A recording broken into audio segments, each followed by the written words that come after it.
Tonight, attackers of the Abuja-Kaduna-bound train threatened to kill the remaining victims in their custody, issue threats against President Muhammadu Buhari. Presidency says the security forces are ready and know what is expected of them. Gunmen ambush and kill 3 policemen on rescue mission to vigilante group in Opanam, Delta State. Police say 1 suspect is arrested. Previously labelled fake clerics stoutly defend themselves and say their convictions are unaffected. And Russian Foreign Minister Sergei Lavrov promises Africa fulfillment of commitment on meat supplies.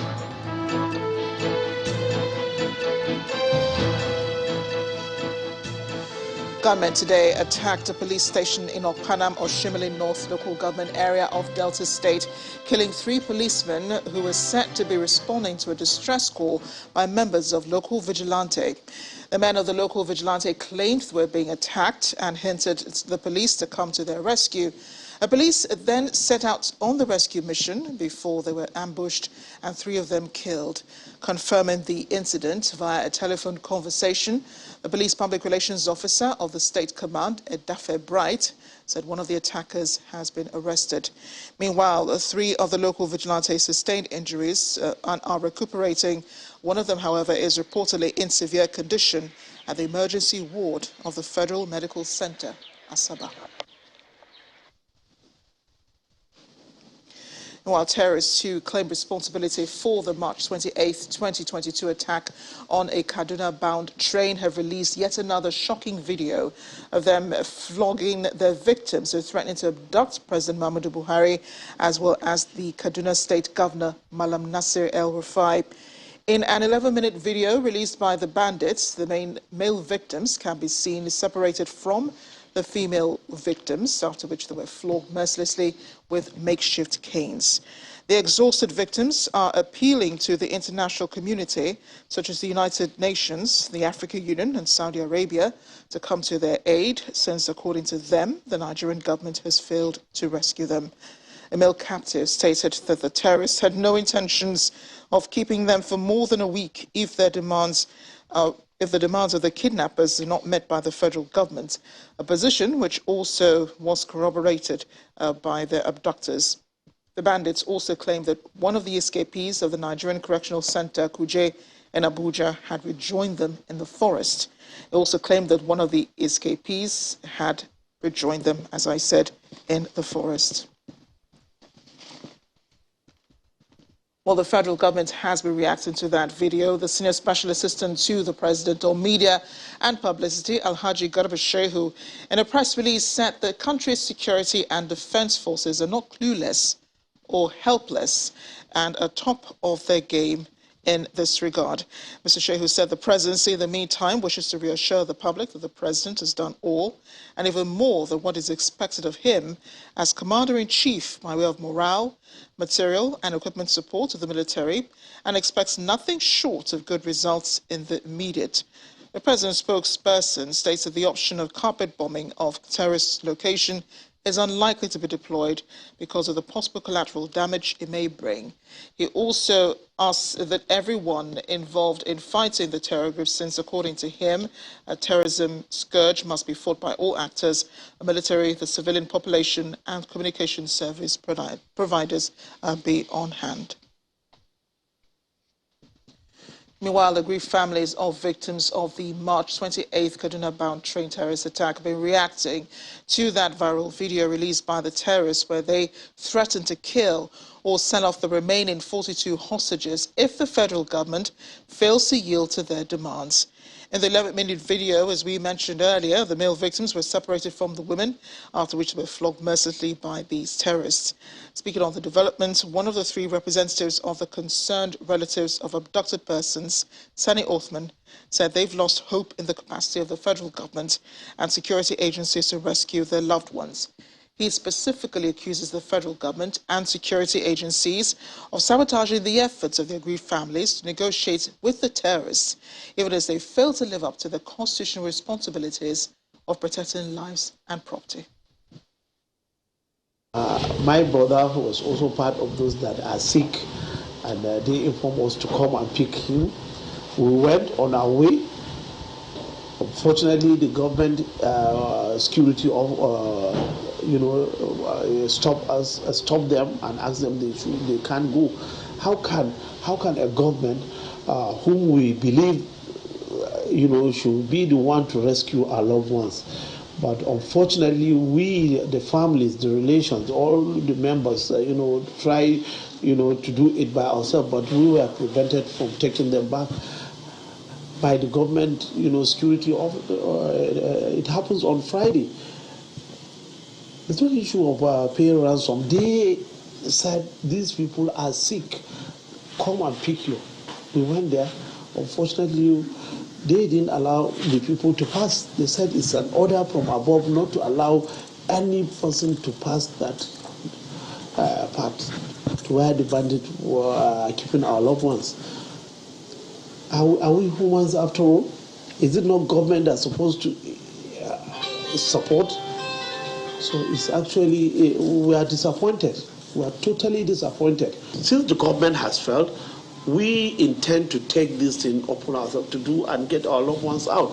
And believe me, in the last over 100 days, there's no particular interest, serious interest from government, from all quarters, to even help us to get our loved ones out.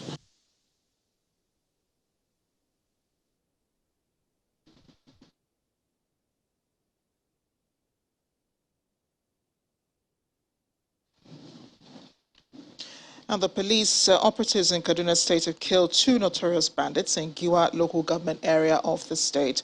According to the police spokesperson, the bandits were killed while they attempted to kidnap some rural farmers working on their farms in Tobacco village of Galadimawa, a ward in Giwa local government area on Saturday, July 23rd. One AK-47 rifle loaded with 2 rounds of live ammunition and a motorcycle were reportedly recovered from the bandits.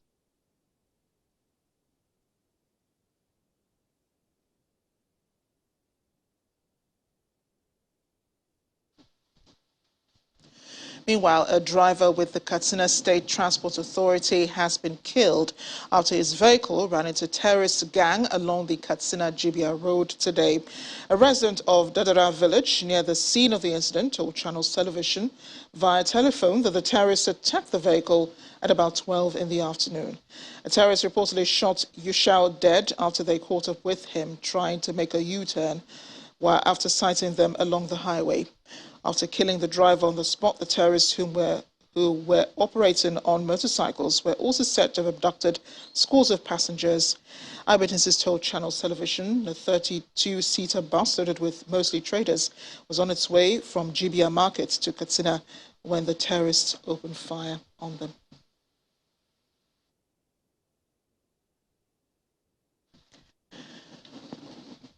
And in the southwest, the Oyo State Police Command has confirmed a clash between a trader and his customer at the mobile area of Ring Road in Ibadan, the state capital. A state police public relations officer Adewale Oshifeso, who confirmed the incident in a statement, said operatives of the command responded to a distress call earlier in the day to an alleged breach of peace around the area.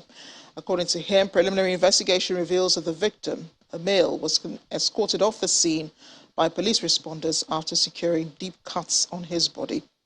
The statement also revealed that the victim is alive and responding to medical intervention provided for him. Oshifeso said the incident is closely being monitored and the police operational and tactical assets have been deployed to forestall any further disturbances. 24 persons have been reportedly involved in a boat mishap, including women and children.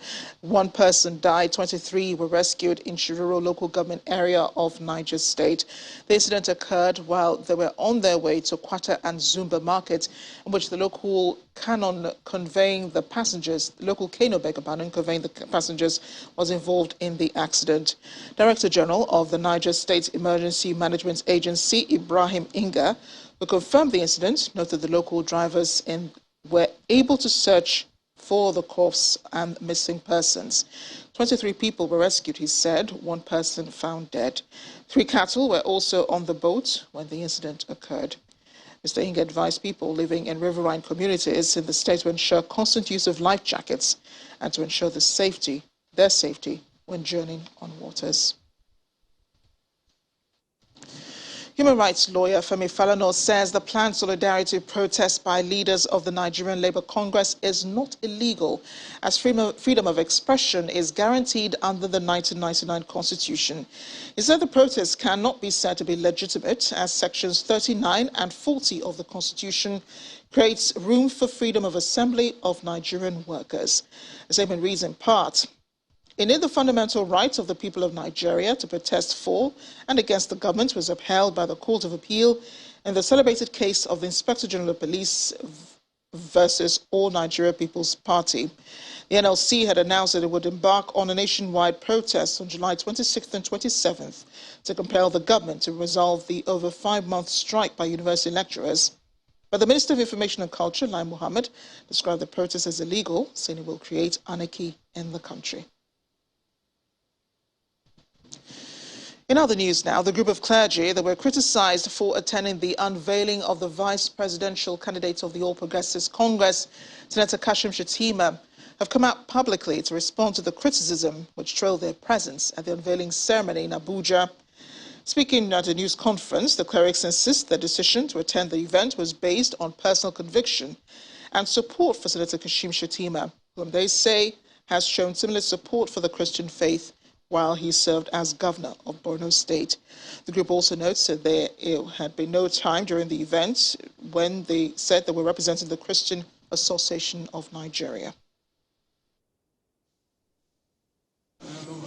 For several days now, we have watched with dismay the unwarranted controversy, insult on our persons, the abuse and the unlawful threat against our life,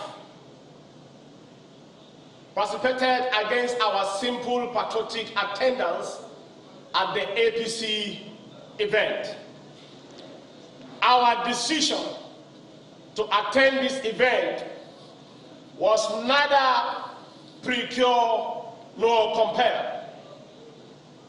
Rather, we choose to freely attend due to our sincere and genuine desire to express our goodwill and lend our support to a man whose tenure as the governor of Borno State heralded unprecedented support for the Christian faith in the region.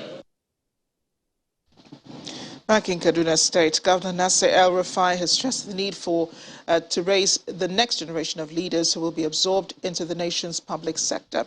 He knows that the nation's ethnic and religious diversity has made it imperative for government at all levels to bring the youth together and massively include them in the business of governance to foster national unity, social cohesion and economic development. He was speaking at the graduation ceremony of the 4th cohort of the Kashim Ibrahim Fellowship, a leadership and mentorship program for young Nigerians initiated by the Kaduna State government in 2018. Youths make up a huge part of the Nigerian population, and mindful of this statistic, the administration of Governor Nasir El-Rufai of Kaduna State is making deliberate efforts to create opportunities for young people in the state. In August 2018, the state government inaugurated the Kashim Ibrahim Fellowship with the aim of developing and nurturing young Nigerians on leadership skills. The first set of 16 fellows across the country, representing diverse ethnic, religious and academic backgrounds, were selected into the program after a rigorous process. It gives you an opportunity to see governance at its highest level, attend very high-level meetings, meet people that you may never have met in your lives during speaker series, during seminars. Governor Nasir El-Rufai presents certificates to the 24 fellows who have concluded their program, thereby increasing the alumni strength of the fellows to 70. I have learned that our fight as a nation is not against any religion or ethnic group, nor is it against any region of this country. But rather, this fight is against a well-coordinated and strategically placed syndicates that are determined to see Nigeria fail. According to Governor El-Rufai, The general aim of the Kashim Ibrahim Fellowship is to raise the next generation of leaders who will most likely be absorbed into the nation's public sector, having had first-hand experience of its workings and challenges. The Kashim Ibrahim Fellowship is a structured initiative designed to help widen the pool of young persons whose leadership ability we can help, develop, and nurture.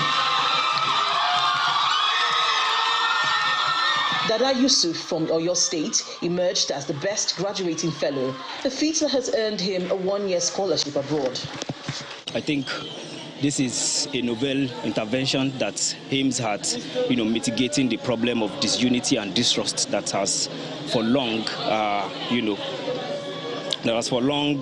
affected our unity, that has for long dwarfed our development as a country. As these young men and women depart to their various states and workplaces, they're expected to utilize the knowledge and skills from this program to make a difference in the fields of endeavor. In part two, after the break, Vice President Professor Yemi Oshibajo is discharged after surgery. That's in a moment. Do join us again.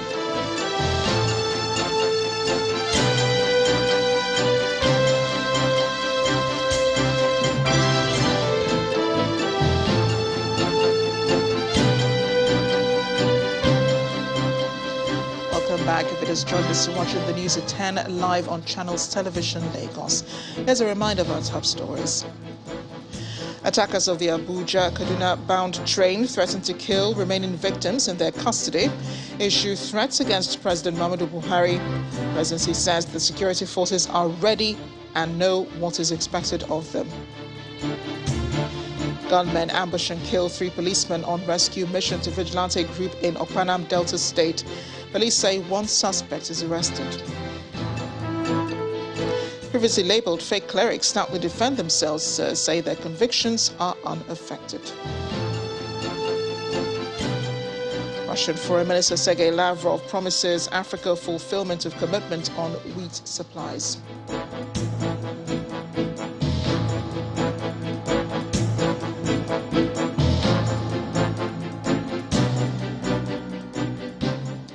Even though the World Health Organization has declared monkeypox a health emergency of international concern with its highest alert level, that does not mean that it has become a crisis or pandemic for Nigeria.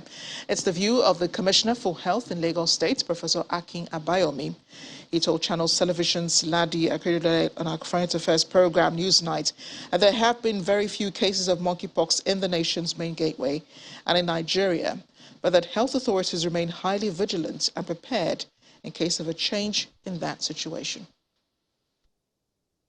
So monkeypox, we are not unfamiliar with monkeypox. It sort of comes, a couple of cases come every year, and we're ready for it. We know how to diagnose it. We know how to manage it. It's a relatively benign infection that presents itself with chickenpox-like vesicles on your face and on your palms. It's not very contagious, but that is the West African variant. There is another variant that comes from East Africa, from Central Africa, around the Congo. It's a slightly different variant. It's a bit more contagious and it's a bit more aggressive. And we have, through the literature and our colleagues in that part of Africa, we have the information that more people are succumbing to monkeypox in the Central Africa region. And so, but the variant that is circulating abroad through genetic analysis seems to be the West African variant, which is the one that we see in Nigeria. Which is why when you see the cases are rising exponentially in Europe, it's not accompanied by very large fatalities. In fact, very few fatalities compared to the Central African variant. So thank God it's not the Central African variant that's causing the problem. So the question is, why are we seeing so many cases abroad? Not in Nigeria. We have only seen about 7 this year in Lagos, and we've sensitized our general hospitals and our PHCs. They all know about it. We've had conferences. We've talked to them. If you see cases that look like this, don't hold on to them. Refer them to Yaba, because that's where we'll isolate them, make sure they don't transmit it to other members of the community. We manage them. There is as yet no treatment for it, so it's just care and counseling and normal inpatient management. But what we are gathering from the European and other parts of the world is that this spread of monkeypox is associated with certain lifestyles, and they're attributing it to communities of homosexuals, men having sex with men, and sexual networks, which is in keeping with the nature of this virus because it is transmitted by very intimate contact. You can watch the full interview with Professor Abayomi on Newsnight. It airs tomorrow, Monday, July 25th, 2022 at 9 p.m. right here on Channels Television. Vice President Yemi Osinbajo has expressed his deep gratitude to Nigerians and everyone following his recent successful surgery. Professor Osinbajo underwent a surgical operation on Saturday, July 16 at the Duchess International Hospital in Ikeja, Lagos. In a statement today, the Vice President appreciated everyone for the well wishes and prayers offered on his behalf during the period of his surgery. He also thanked the doctors and nurses who took care of him, noting that their services were exceptional. Meanwhile, health experts have described poor and absence of medical research as a threat to healthcare, especially for African countries that are associated with numerous outbreaks of diseases. In this report, our correspondent examines how Yobe State University is partnering with Biomedical Training Research Center to train 58 health personnel across certain states in Nigeria to improve research to reduce mortality and morbidity. Over the years, strange diseases continue to claim many lives in Africa. As experts say, an estimated 5% of deaths remain unknown after a complete forensic examination due to the absence of medical research. Research is the bedrock of development in any society. And here we've got a lot of challenges like malaria, we've got problems with traumatic brain injury, and lots of other things that we don't know today. Despite the significant genetic diversity in Africa, we don't really know how those conditions differ between one, for example, ethnicity to another, and one country to another. So now without these research capabilities within these places, we won't be able to understand ourselves and therefore help the global community. These researchers who are in Yobe do not only supply medical equipment, but established a research center and have so far trained 58 health experts in Nigeria. A new challenge that we kind of are trying to solve, right?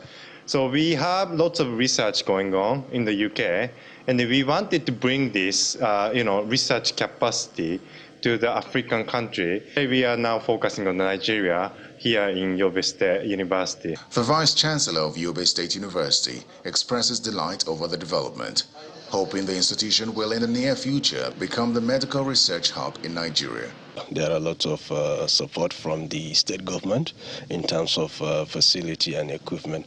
But this very one that we have at the Bio-RCC is quite an outstanding one. Like we have the confocal microscope, which is the only active right now in the country, and is among the only few that we have in the whole of Africa. Participants at the summer training share their thoughts on the exercise. There are some of the equipment here that will aid me in my research, and if not because of a center, I have to travel abroad, which requires spending more money and more resources for something that is obtainable here. With the impact of Boko Haram insurgency on healthcare facilities in Yobe State, the establishment of a research center will no doubt develop the manpower of its healthcare workers. We're in Cross River State now, where the state government has promised to provide the necessary support to the family of Ndifreke Sylvester, who lost 4 children and their belongings to a natural disaster on July 10th, 2022. During a visit to the hospital, the Director General, Primary Health Care Development Agency, Dr. Janet Ekpeong, says the government will see to their medical need and their welfare. It's been a very challenging month for the Ndifreke family in Okangbang village in the 8-mile area of Calabar, the Cross River State capital, after a landslide claimed the lives of 4 of their children and destroyed property. 2 of the children who were lucky to survive are now receiving medical attention at the General Hospital in the state capital. The doctor here explains the level of injury and the needed medical intervention. Looking at the injuries, it's a multiply injured patient. It has multiple soft tissue injuries ranging from the head involving the ear down to the lower limbs. It's going to be managed multidisciplinary approach. The fracture will be handled by orthopedic surgeon, but we're not going to do that until we get the X-ray done before we can call in the orthopedic surgeon to come and look at the X-ray and decide the modality of treatment that he's going to put in place. Now homeless and unaware that her 4 children are dead and even buried, Mrs. Sarah Indifreke calls for help as she struggles to explain what happened on July the 10th. My children, they show me these 2. Up till now, I don't know the others. I beg, may government help me for that thing will happen for me. Concerned by the sad incident, officials of the state government are here at the hospital to provide necessary support to see to their recovery. It's really a very, very sad situation, and that's why we're here to make sure that the kids that are here in the hospital can receive the very best of care and see how they can recover from this very difficult and sad incident. They've lost everything. I mean, they've lost their home, they've lost their savings, everything, but most importantly, even lost 4 of their kids. So it's a very difficult time. As some well-meaning individuals are doing what they can to support them, more is also required to provide succor to this grieving family at this very troubling time. Still ahead on the news at 10, Boa Group boosts development in Niger Republic with $3 million in support. We'll have details on the return. Join us again.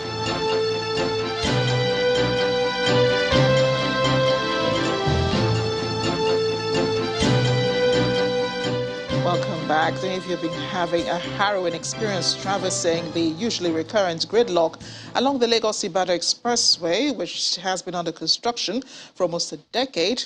Well, here's Cherry News as the Minister of Works and Housing, Babatunde Fashola, announces the project will be completed before Christmas if every consideration goes according to plan. Nigerians can expect another Christmas gift from the Buhari administration as the Works and Housing Minister also disclosed that the second Niger bridge will also be completed before the end of the year. He was guest on our program, Sunday Politics, where he gave account of stewardship of the state of infrastructure in the Buhari administration. The expected completion date now will be in the last month of this year. We are hoping that we will be done before Christmas.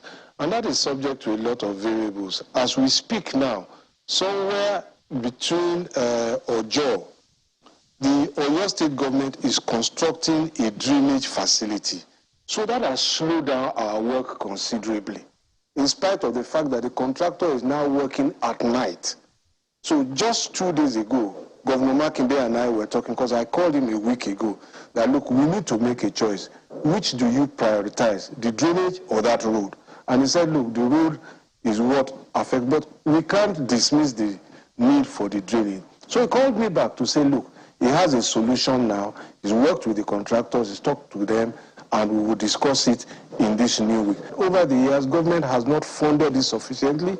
It is this president that has gone abroad to say, some of the money that was stolen from Nigeria, please give it back to me. I want to use it to build a road in Nigeria. And on his integrity and reputation, some of those monies have been released. It is this president that has said, okay, the dividends from NLNG will be applied to this road. So these dividends were there before. Why didn't anybody think about them? We are planning also before Christmas to open that to public for use, because that's when there is a large movement of Christmas. You mean Lagos Ibadan? No. Second Niger Bridge. We're planning, hopefully, touch wood, by Christmas, it should also be open. That was the last meeting I had with the contractor, I think about 3 weeks ago. There are challenges, of course, as you might know, but the main bridge deck is finished. The Abdul Samad Rabiu Africa Initiative, which is the brainchild of industrialist, philanthropist, and founder of Boa Group, Abdul Samad Rabiu, has awarded a $3 million development initiative to Niger Republic from its ASR Africa Fund for Social Development and Renewal. The donation was announced at the State House in Niamey over the weekend when the president of the Niger Republic, Mohamed Bazoum, hosted the chairman of Boa Group and ASR Africa. A special reception held in his honor, Mr. Abdul Samad Rabiu thanked President Bazoum for the warmth, hospitality and honor accorded him in Niamey, stressing that the fund would help to develop health, education and social development in Niger Republic. In his response, President Bazoum thanked Mr. Rabiu for the gesture and emphasized the importance of Pan-African cooperation in various areas, from business to infrastructure development, social development and the economy. According to the President, partnerships in business and development such as these are critical in building an economically prosperous Africa for the future. President Bazoum later hosted a state dinner, still in Mr. Abdul Rabiu's honor, which was attended by the Nigerian Prime Minister and other senior members of government. In 2005, ECOWAS members states strengthened their commitment to establishing a community of law by giving mandates for the protection of human rights and judgments along that line. However, compliance to ECOWAS court judgments by member states has fallen short of expectation. A special report takes a look at the functions of the ECOWAS Court of Justice. The ECOWAS Court of Justice was created in 1991 following the adoption of the Protocol on the Community Court of Justice. This was further strengthened by the ECOWAS Revised Treaty of 1993.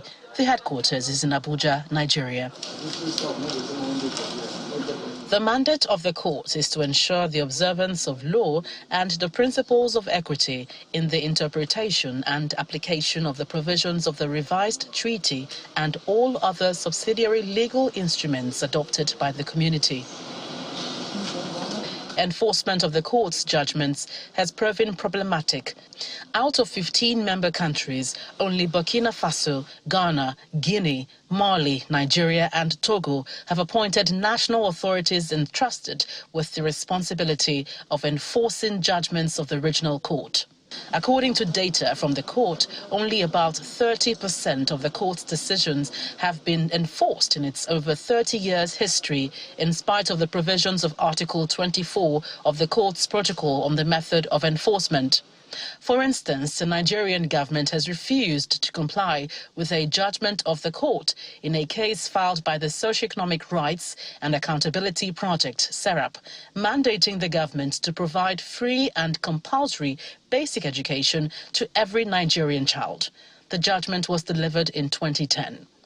There are sanctions which may go to the extent of withdrawal or suspension of nominations of candidates or countries that are in breach.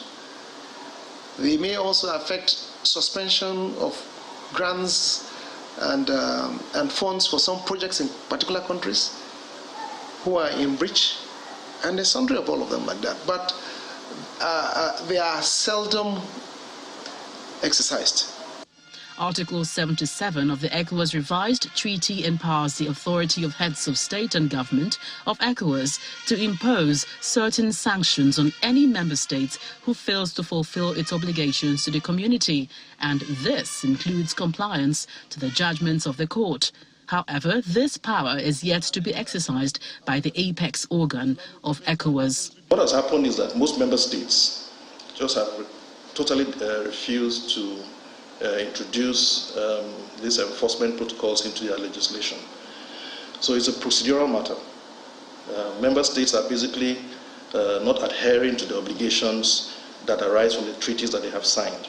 At 15th of September 2021, Liberia, they had 12 judgments, 3 enforcement. Mali, 33 judgments, 1 enforcement. Niger, 13 judgments, 2 enforcement. Nigeria, 66 judgments has been given. Only 12 have been enforced. Most judgments from the ECOWAS Court of Justice center on human rights violations. The challenge of ensuring compliance to the judgments of the court rests on leaders of the sub-region who are expected to use their political power to sanction any nation that fails to obey the judgment of the court. Governor of Ogun State, Mr. Dapo Abiodun, has declared a state of emergency on the 52-kilometer Abeokuta-Sangota Federal Expressway because for him, the road continues to impede on the socio-economic development of the area.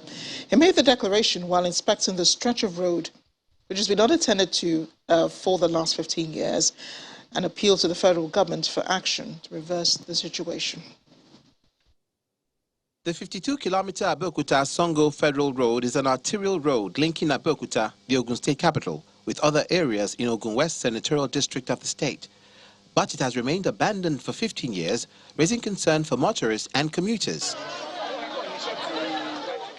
According to residents, the poor state of the road leaves users with no option than to drive against traffic, a situation which has led to loss of lives. 24-hour accident on this road, 24-hour accident, both day and night. Just one way. Itori Bridge has fault. They movement to this normal up to now, for more than a year now, they were unable to do it. Peradventure, if that bridge now happens to develop fault, no linkage to Lagos again. In fact, what the commuter people and passengers are facing is very, very terrible because the road is bad. This road from here to Abeokuta, it does not take 45 minutes. But now they can spend 1.5 hours, at times 2 hours, at times 3 hours. A situation that has compelled Governor Dapo Abiodun to declare a state of emergency as he seeks federal government assistance while inspecting the ongoing reconstruction work at the 25.5-kilometer Ilaro-Owode Road in Ogun West Senatorial District. They are feeling pains on this road. I'm feeling that pain for them. So I'm, by this calling on the federal government again, there are so many options on the table. We have quantified the sections that are very bad on this road, jointly with the Federal Ministry of Works.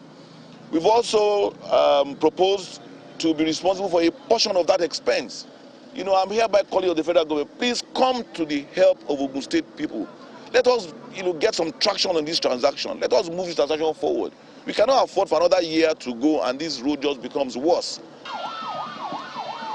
Accompanied by members of the State Executive Council and contractors, the governor inspects the ongoing reconstruction of the 25.5-kilometer Ilaro-Owode Road in Ogun West Senatorial District, which has been abandoned. The road is very important because it connects many local governments and it's the north center.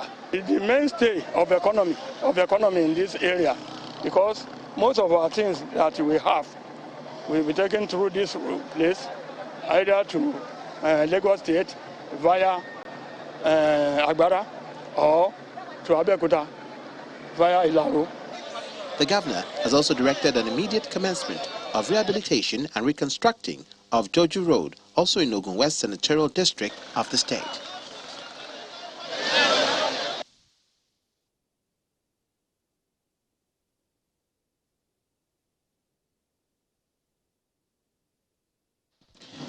The chairman of the Niger State chapter of Nigeria Miners Association, Mr. Mohammed Mambo, is calling on the federal government to reconsider its plan to ban mining activities and the use of motorcycles for commercial purposes in Nigeria. Addressing a news conference in Minna, the Niger State capital, Mr. Mambo said the proposed ban would only cause more havoc and create unemployment among the teeming youths and women in the nation's mining industry. Explains that thousands of people are benefiting from the mining sector, and any attempt to ban mining and commercial motorcycle operations will be counterproductive, as it would create an avenue for the recruitment of youths into Boko Haram insurgency, banditry, and other social vices. Mr. Mambo adds that the federal government should support security agencies in ensuring effective intelligence gathering to curb the current security challenges bedeviling the nation. We must make our stand known. In Niger alone, for example, we have thousands of people benefiting from these mining sectors. First of all, check the security lapses. Check the security lapses. Check the security lapses. I repeated it 3 times. When you check the security lapses, you will be able to come up with one thing or the other that will be for the betterment of the citizens, not to create more hardship to the common man. Let me cite an example. That a legal miner followed all due process to obtain his licenses to operate. And there are regulating bodies charged with the responsibility of supervision, monitoring, and ensuring proper things are done. Are they doing it or they are not doing it? Members of some host communities in River State are asking that activities of oil-producing companies be reviewed and pending issues between companies and the communities resolved to guarantee smooth transition to the Petroleum Industry Act regime. The host community members from Andoni local government area made the demand during a protest at the corporate headquarters of an indigenous company, Amini International Oil and Gas in Port Harcourt, which they accused of neglecting them and the environment throughout their stay in the area. The representatives of the company at the protest ground declined to speak to our crew, but said they will work to resolve all misunderstandings, which are a common occurrence. Since 2016 to today, there are no sign of any social corporate responsibilities carried out in my place. No skill acquisition given to people. No scholarship given to people. Army has been operating there, drilling our oil without any recourse to the community that are the host communities to them. Those are our problems. No employment. Imagine a company like this. No single person that is from the host community as a staff. The only person we have here who is Mr. Emmanuel Aron. We heard is only a CLO. Okay, we also asked Amini to appoint another CLO for the Tubo field, the new oil field. They have also given us hard time not to listen to us. They don't want to hear from us. Our demand is simple. Amini, come and sit down with us, the host communities. Let us reason together. Beyond our shores now, Nigerians living in Eswatini have appealed for more Nigerian government support in various processes to acquire relevant documents in the host country. It was part of the outcome of a closed-door town hall meeting between the heads of Nigeria's missions in South Africa with concurrent accreditation to Eswatini and the Nigerian community, which hosted them. Nigeria's High Commissioner, Ambassador Mohammed Manta, who was also in the country to present his letter of credence to the Eswatini leader, King Mswati III, appealed to the Nigerian community to always raise Nigeria high in all they do. The special guests being welcomed by the Nigerian community in Eswatini were Nigeria's High Commissioner, Ambassador Mohammed Manta, and his wife, Madam Hawa, Nigeria's Consul General, Mr. Andrew Idi, Nigeria's Defense Advisor, Commodore Chikaji Isa, among other top officials from both missions in South Africa. Ambassador Manta encouraged the citizens to be individual ambassadors for Nigeria in their host country. Whatever you do that will attract the attention of the government here in a positive manner, please do not hesitate to put up Nigeria's name so that they give us accolades. Cameras were sent out during the town hall meeting proper, but issues touched on include citizen diplomacy, timely access to consular services, among other challenges Nigerian citizens face in the kingdom. We have challenges in some areas like the permit. We have some areas like incorporating with the government because we don't have embassy. There are some issues whereby Nigerians will be facing because we don't have embassy here. It's actually affecting. One of the biggest threats to our existence here is the normal notion about Nigerians and the image that Nigerians, people have about Nigerians outside. The message for them is the government is here to support them. to attend to them when they're in distress, to provide for their consular needs, immigration needs, as best as we can, and to enjoy them, to be law-abiding, to be patriotic citizens and ambassadors of Nigeria wherever they find themselves. Earlier that day, Ambassador Manta presented his letter of credence to the Eswatini Minister for Foreign Affairs and International Cooperation, Ms. Tuli Tladla, before proceeding to the Lozita Royal Palace, where he presented the same, along with goodwill messages from President Muhammadu Buhari.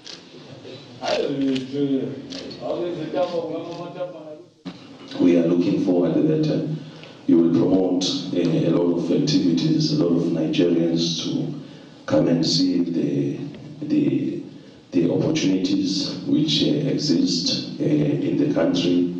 Likewise, we will also do the same, encourage Maswati to see the opportunities in Nigeria.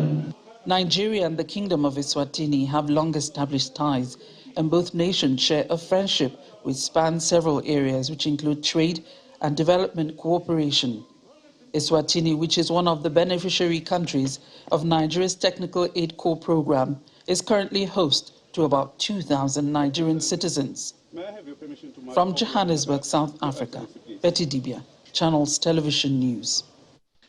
Russia's Foreign Minister Sergei Lavrov has assured his Egyptian counterpart Sameh Shoukry of Russian grain supplies amid uncertainty over the deal signed between Russia and Ukraine in Istanbul, Turkey. Mr. Lavrov was given the reassurance during his visit to Egypt this weekend. The Russian Foreign Minister was in Egypt for the start of his Africa trip, which includes Ethiopia, Uganda, and the Democratic Republic of Congo. It held talks with Egyptian President Abdel Fattah al-Sisi and now Foreign Minister Sameh Shoukry. He later met with the Arab League Secretary General Ahmed Abul Gate before addressing the Pan-Arab Organization. His message to Egypt: reassurances of a grain supply to the country. In his address to the Arab League, Mr. Lavrov said any ships coming to Ukrainian ports to pick up additional grain would be inspected to make sure they do not bring any weapons, as that would be detrimental. We managed to agree in Istanbul, as I said. The second paper was signed. Ukraine demines. Ukraine lets the ships out in the open sea. Russia, Turkey, together with another participant, which is to be determined, accompany the convoys to the Straits, and if the ships are coming to pick additional grain from Ukrainian ports, on the way there, the ships would be inspected to make sure that they don't bring any weapons, which would only be detrimental to the continued conflict. Since the start of the war, a blockade of Ukrainian ports by Russia's Black Sea Fleet has trapped tens of millions of tons of grain, worse than global supply chain bottlenecks. Egypt is one of the world's top wheat importers, and last year bought about 80% of those imports from Russia and Ukraine. In its response to the war, Egypt has been torn between long-standing ties to Russia and its close relationship to Western powers that have sanctioned and sought to isolate Moscow. Russia and Ukraine separately signed a deal in Istanbul on Friday last week with Turkey and the United Nations to resume grain shipments from Ukrainian ports to international markets via the Black Sea. However, internal problems have made farmers hard to sell the harvested crop to foreign markets, and the condition is complicated by weather anomalies. The drought caused huge cracks in the fields, and the lack of moisture affected almost all crops, while corns and sunflowers, due to abnormal heat for this region, may disrupt harvest plans. At the same time, shortage in capital, which halted farmers' preparations for autumn sowing, has worsened the situation.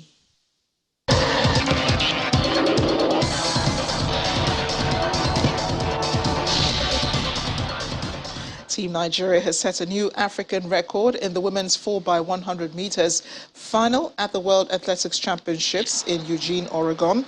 Running in lane 8, the quartet of Joy Udo Gabriel, Favor Ofili, Rosemary Chupuma, Grace Mokocha clocked the clocked to 42.22 seconds as they finished fourth to break the 30-year-old African record. And despite their record-breaking effort, they missed out on the podium as they were beaten to bronze by Germany. Team USA stunned a star-studded Jamaica to win gold in 41.14 seconds.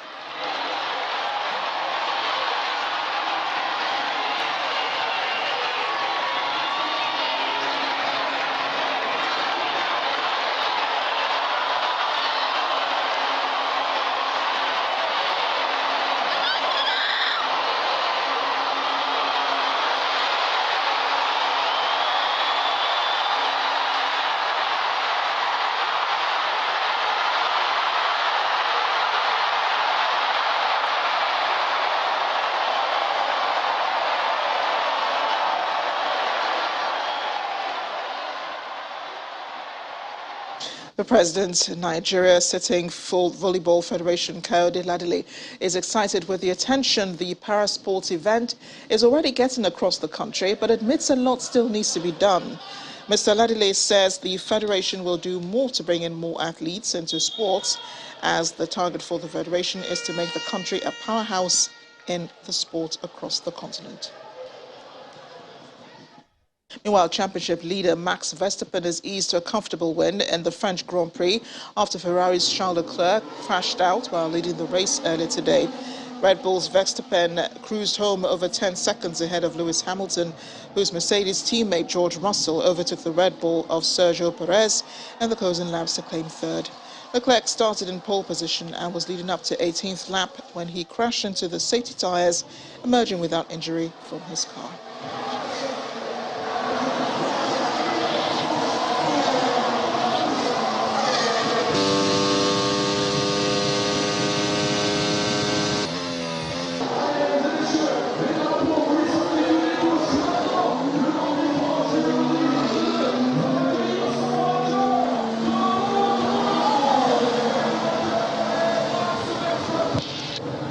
Good points again, Dan. Really good stuff. Attaboy, Max. That's a decent result today.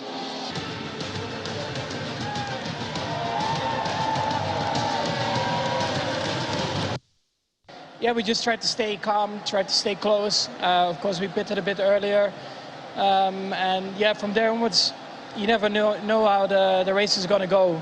But the car was quick today, and of course, unlucky for Charles. I hope he's okay.